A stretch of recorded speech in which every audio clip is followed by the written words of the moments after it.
faceoffs are such a crucial part of the game.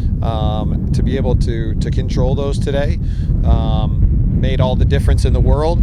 Our freshman works really hard. Our senior works really hard, and our other senior who's injured works really, really hard. So it's a really fun group to work with. To be honest, it's a very unselfish group as well, and it was great for Jared to be able to get a game like that under his belt and kind of understand the different types of things he's going to see throughout the season. We knew he scored a bunch of goals in high school. We were just looking for him to win faceoffs and get us the ball. But he does have the ability to handle, as we saw today. And I think he had a goal or an assist today or both.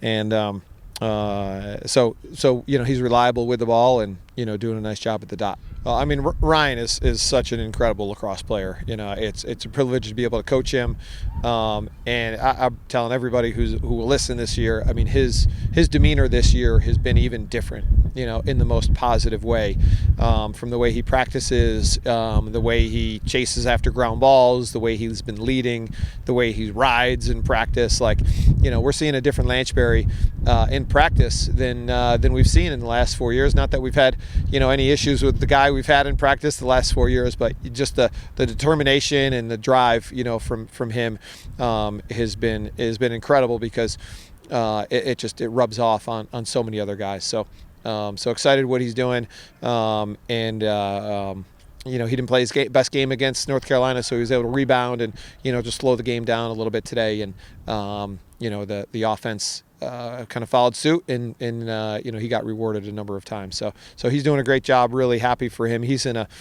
elite group of names, in my opinion, of guys up there at the in the scoring records of Richmond lacrosse history. Marist is a very good team. Marist is very good, very tough. They got a lot of seniors out here. A lot of the guys who played today for Marist played against us 2 years ago. So we were ready for a bear. It's just the way that they play. It's the way they're coached. I got so much respect, for their coach and their program. I didn't get a lot of sleep this week, to be perfectly honest with you. We have a lot of new guys out there. So we were just hopeful that we were going to be, our baptism was just a one-time thing. At North Carolina, where we made some mistakes, some young mistakes, and we'll see. We still have a long season, but today I liked our urgency. I liked our execution. The defense was fantastic. I don't think we gave up a 6-on-6 goal the whole game, and that's impressive. I can't remember the last time I've been able to say that, if ever. So really, the guys were dialed in.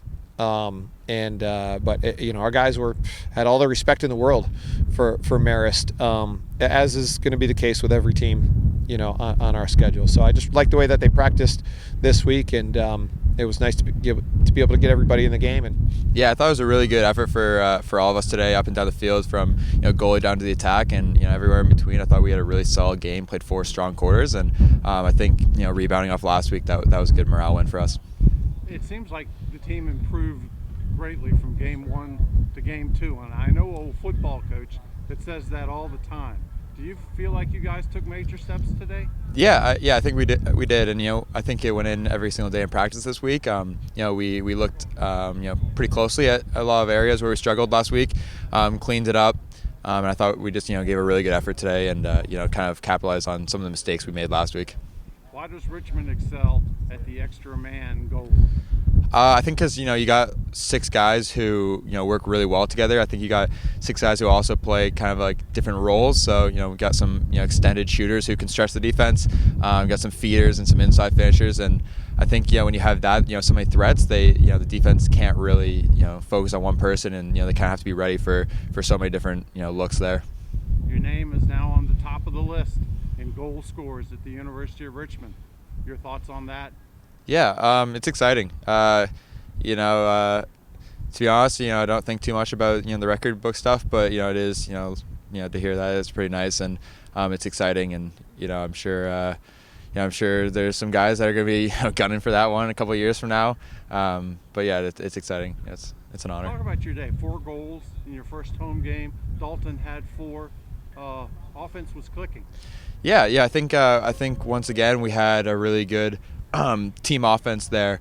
There was times I think in the first half where we were a little bit lackadaisical, but we came out in the second half and I think we played a really good team offense. We were just doing the simple things, drawing slides, move the ball one more.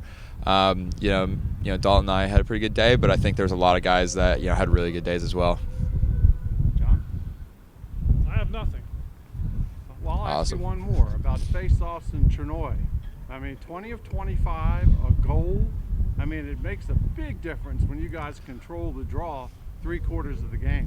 Yeah, definitely. Jared was unbelievable today, and he showed up all season so far, not just in the preseason, but in the fall as well.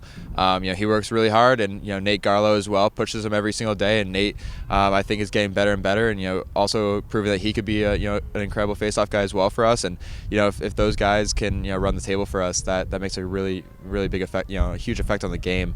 As we saw today, I think face-offs are incredibly important for our team success. There's no better game to start off with some of the best kids in the country going against North Carolina, and I got all my nerves out there, so I was really excited to play here and take advantage of my opportunities. Any adjustments that you made for the second? Just focus, stay composed, know what I can do, trust my abilities, fundamentals. Like I said before, Coach Hogan and my face-off unit, Nate Garlow and Jacob Griffin, they prepare me every day to play, so all credit to them. One of the greatest face-off guys in Richmond history, Peter Moran, it took him multiple years before he had a goal. Now you get one in your first home game. Tell me your thoughts on that, and it just kept opening up, right? Yeah, no better feeling than putting one in the back of the net. All credit to my wings and my offensive players to open up that lane for me to go put one in. So it was an incredible feeling.